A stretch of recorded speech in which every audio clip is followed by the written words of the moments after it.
Hi friends, it's Lauren Taylor. Thanks for joining me today in my craft room. I'm so grateful to have you here. It's a new month, which means it's time for a new kit of the month from Spellbinders Paper Arts, and I have the clear stamp and die kit of the month for May 2023. It's this really cool looking birthday scene, and there are 3 sentiment stamps as well. So there's one large stamp for the images, but there are dies that will cut it out in different parts. So we have kind of the top of this birthday wreath looking design, and then we also have smaller dies to cut out the cupcake, the present, the hats, a couple little kind of like flower stems on the bottom, and it will cut both the left and the right. And the hat die will cut out both hats, even though it doesn't look like the design isn't exactly mirrored, it will cut them both out, which is pretty cool.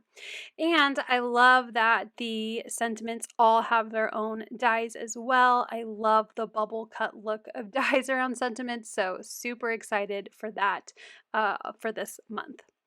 I am going to do 2 different card ideas. I want to show you 2 different ways you can color and play with this stamp set. So I'm going to condition my stamp set first with an eraser and then clean it off and then give it a good wipe with my towel.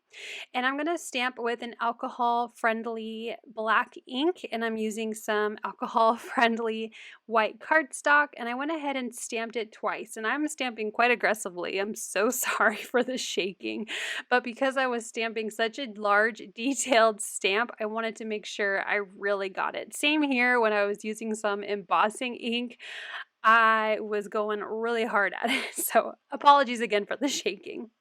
I am going to go for an embossed resist look. So on this mixed media cardstock, I embossed it in white embossing ink, and I'm going to color that a little bit later. So I want to start with my alcohol marker coloring. I'm going to keep a little blue piece of tape, mint tape, not blue, mint tape, there in the corner so I know to put my caps down.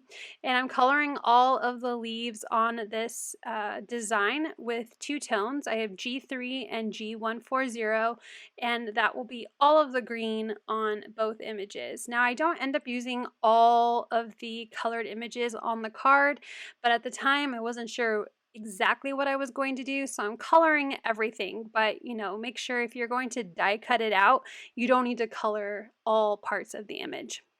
I'm using Y050 as my yellow shade for coloring in the flame of the candle as well as the centers of all my flowers. Some of my smaller flowers are going to be orange, and I'm doing 2 different colors for that. So my lightest color will be Y4, and I put that color down first and then grabbed YR190 to add a little bit of shadow in all of those petals, and then I'm going to grab Y4 again and kind of blend those colors together so it looks a little more seamless in between the 2 different shades of orange. Next, I'm going to color with pink. So I have RV070 for my dark shade of those little tiny hearts, as well as my cupcake candle. And the lighter shade is RV180. And that will be those cute little small details. For the blue, I'm using B050 as my darkest shade and just coloring in the ribbons and the little polka dots on this gift. And I'm also going to do some of the details on the party hats. And the lighter shade is B030. And that will be the blues on this image. I'm going to add blue to the banner as well a little later on. And the purple, I'm using V030 as the darkest shade, and I'm going to do that here on the little present as well as the party hats, and I'm going to bring it back actually for coloring in the balloons as well as pink and yellow. But at the time when I was coloring my gifts and my party hats, I wasn't really sure what I was going to do for the balloons yet, so I will show how I colored the balloons shortly. So after I finish that, I'm going to color in the first balloon. I'm grabbing my pink colors, so I'm doing RV070, and I'm not going to the edge of the balloon, and I'm leaving just kind of an off-centered white circle, so that way there's kind of more of a highlight to the balloons. And the second shade is RV280. I'm jumping over to the cupcake. It's a chocolate cupcake, and there's just a very small amount of chocolate showing.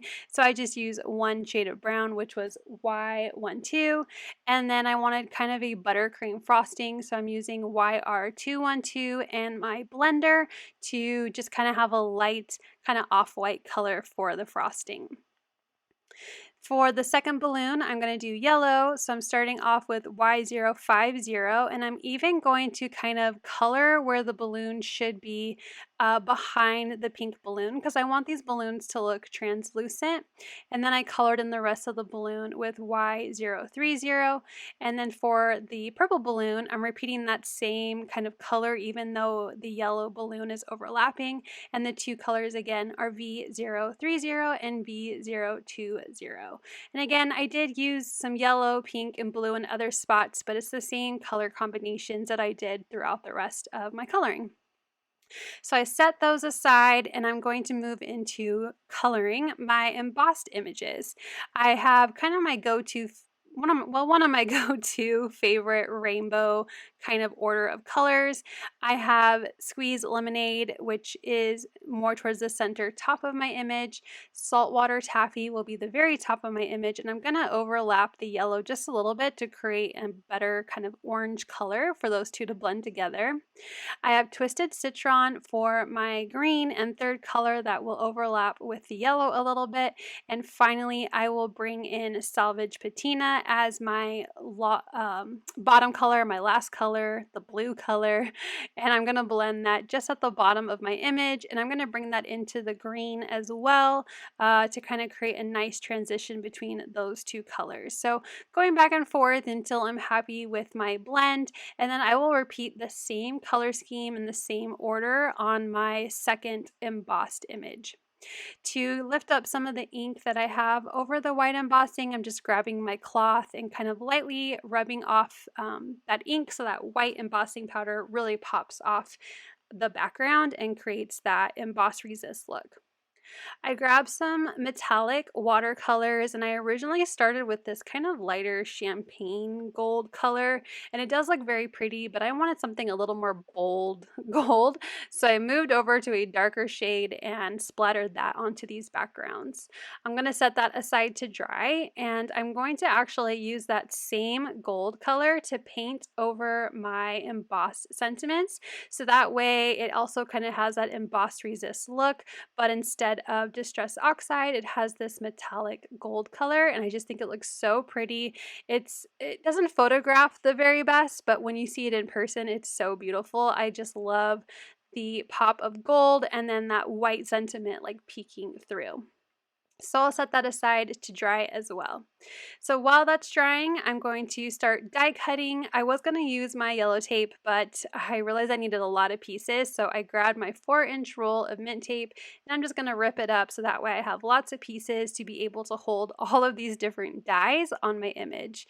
So I'm going to show a little bit of my die cutting, not too much, but I'm going to show you kind of how I cut the banner part, or not banner, the wreath part, I guess you could say, the bottom one on one image, and then I will use the wreath, the top part on the other image, and then the parts that I didn't cut out, I'm going to use those to cut out the smaller images. So you can see there the bottom part of my wreath is cut out as well as the cupcake, and then I'm going to kind of reverse it on the other side where I'll use the wreath die to cut out the top part of it, and then the individual die for the present and the hats and the little sprigs. And then I also used, of course, the sentiment dies to bubble cut out all of those sentiments. I'm not going to use all of my sentiments today, but I like having them all ready to go, so in the future I could just easily grab them out of my stamp packaging. And I'm going to repeat literally the same exact process with my embossed resist backgrounds. I'm using my Spellbinders with scrapbook.com, the black platinum 6, and of course my magic mat to do all of my die cutting. So once I finish off with that, I'm going to start kind of figuring out what I want to do for my cards. I will start with my alcohol colored images first, and I thought that I would use a piece of this chamomile, yes, chamomile color essential cardstock from Spellbinders. I sprayed it with a little bit of water, and I'm going to use this scalloped detailed embossing folder through my Spellbinders machine. So I have a nice textured background. These images are super busy, and especially since I colored them in, we don't really need a lot more on this card because those images will really pop off all on their own. So I'm going to trim down this paper. It was originally A2 and I'm trimming it down to 4 by 5 1/4, and I trimmed off a little bit on all the different sides because I really liked the scallop pattern and wanted it to look centered. You definitely don't need to do that. That's just me being very particular. And here's kind of the rough layout that I'm going to do actually for both of my cards. So I started out kind of seeing how it will look on top of this yellow cardstock, and I just felt like it needed a little bit more. So I grabbed some Distress Oxide and Fossilized Amber and a Dome Foam blender from scrapbook.com, and I'm just adding some ink along all 4 edges.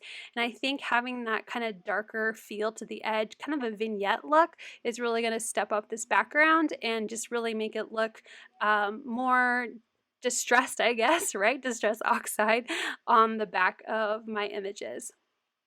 Since I am using an embossed background, I wanted to use some sturdy tape, so I'm just grabbing some of my 1/2 inch tape in my stash, and I'm going to apply this to the back side of my background. I'll peel off all of the release paper, and then I'll go ahead and center that to my top folding A2 card base, which measures 4 1/4 by 5 1/2. Once I have that background down, I'm going to use some foam squares. These are also from scrapbook.com, and I love them so much. I'm just flying through my popped up little squares here, and they come in a larger size and a smaller size. And I added some foam adhesive behind those 2 wreath pieces, as well as my "Today is all about you" sentiment, so I can kind of figure out where my layout is going to go, make sure everything is centered before I adhere it down. I decided to also pop up a little bit more on this card, so I am using the Make-A-Wish sentiment and using some 1/8 foam, 1/8 of an inch foam strips, also from scrapbook.com. Love their adhesives. And I'm adding it to that little open area underneath the present on that bottom part of the wreath. Now, you definitely could just stamp it in there. You don't need to die cut it out. I could also just have glued it straight down to the background instead of popping it up, but I love dimension. I just love adding more to my images. So I also popped up the present, the 2 party hats, and the cupcake on my 2 separate larger wreath die cuts. As you can see, I am now taking off the release paper from behind all of my images, and I'm gluing them down, doing my best to create like the whole image as a center, as the center of the card. So I have my bottom and top piece, and then I adhere down my sentiment. I thought it needed a little bit of shine, so I grabbed a Pops of Color, and this is Orange Sherbet. It's a pearl Pops of Color from scrapbook.com, and I added it to the center of some of the flowers and then around my sentiment and just all around the card until I kind of liked how it looked. And that will finish off card number 1. I'll show you a close-up of it at the end of the video. For the second card, I knew that I wanted to pop up my images very similar to how I did the first one, so I'm going to actually just start with that. I'm setting aside some of my sentiments and images that I think I'm going to use on the inside of my card. I will switch it up and bring those sprigs back out, and I'm going to actually put a party hat inside of this card. So once I know what pieces I'm going to use, I'm going to pop them up onto the background or the wreath, the larger images. So I added some foam adhesive behind my present and I glued that down. I'm going to do the same thing to those 2 little sprigs and glue those down, as well as the cupcake on the top part of this little party birthday wreath stamp. I'm also going to add my Hip Hip Hooray sentiment with foam adhesive, just like I did for the other card. Those thin foam adhesive strips really make that easy. I decided that I'm also going to pop up my center sentiment, which is the "Today is all about you." So I'm going to go ahead and get that ready, and then I'll start figuring out my layout on my card base. I grabbed my top folding A2 card base again, and also a sheet of Alabaster Essentials cardstock from Spellbinders, and I'm going to do a little bit of hot foiling. I just want to create a nice little frame around my already very pretty and busy background. Again, trying to keep the background simple so the images are what really stands up off the card. I have an older Glimmer Kit of the Month. This is from February 2021, and it's no longer available, unfortunately, from Spellbinders, but I did link down another kind of rectangle frame Glimmer hot foil set. It's called the Essential Duo line. So if you wanted to recreate this look and you don't already have kind of an A2 stackable Glimmer plate collection, you can check out the one that I linked down below and see if it's something that you would like. I'm using polished brass as my hot foil because I thought it went the best with the gold that was already on my background from the watercolor paint. And I'm going to create like a little frame out of my foil because I don't want to waste any foil, and I also don't want any major overfoiling on the center of this alabaster piece of cardstock. So I'm going to take it over to where my Glimmer hot foil machine is, and of course my hot plate moved a little and got completely off centered, but you know what? It's fine. I'm going to trim it down anyway. There was a little bit of overfoiling, and I just used a sand eraser to kind of do my best to remove that excess foil. And honestly, it looks great. You can't even tell that there was overfoiling and that I completely misaligned my cardstock to my hot foil plate. I'm using some sturdy glue just to glue this background directly to my card base, and I'm going to use the same adhesive to glue down these two die cut pieces. So the top part of my little birthday wreath and the bottom as well. So I'm gonna kind of figure out my layout before I glue it down because this adhesive is super sticky, and once it goes down, it's not coming back up, at least in one piece. So I have the top adhered, and now I have the bottom adhered, and then I will peel off the release paper behind my sentiment, and I'll go ahead and pop that up in the middle of the card. I will add just a tiny bit more bling to this card. I'm grabbing my champagne glitter pops of color and just adding a few little pops here and there around the card. I already have a lot of shine, so it definitely didn't need a lot, but I love my pops of color and I do throw them on a lot of my projects. I'm going to open it up and tap on the inside of the card to kind of dome out those little pops, and I did that on the other card as well. And I just really like how this card turned out. I think it's my favorite of the two. I really love the soft rainbow with the off-white and gold. I just think it looked really nice, or it looks really nice. I also am going to glue in my sentiments. So for my first card, I have Hip Hip Hooray, and I'm just using some wet glue to glue that in, as well as one of these little tiny sprigs. I was going to glue both in there, but I thought one just looked really nice on its own, so I'll go ahead and save that sprig for a future project. For the other card, I'm doing the other sentiment, so Make a Wish, and I'm going to glue that on the inside, as well as that little green party hat that was die cut, and I saved it. And I also have the other green party hat that I can save for another card, or maybe I'll glue it onto the envelope. I think that would look really cool too. And that finishes off these two cards. So let's take a final look. Here is card number 1 with an embossing background and alcohol marker coloring. And here is card number 2 with emboss resist to color the image, a little bit of hot foiling, and lots of shiny gold on this card. I hope you're inspired by my ideas with the May 2023 Clear Stamp and Die Kit of the Month. If you want to check the kit out for yourself, I will of course have it linked down below in my description. Thank you so much for watching. I hope you'll click like, and if you're new here, I hope you'll subscribe and come back. As always, you can find everything I use down below in the description box. Thank you and have a wonderful day. Bye!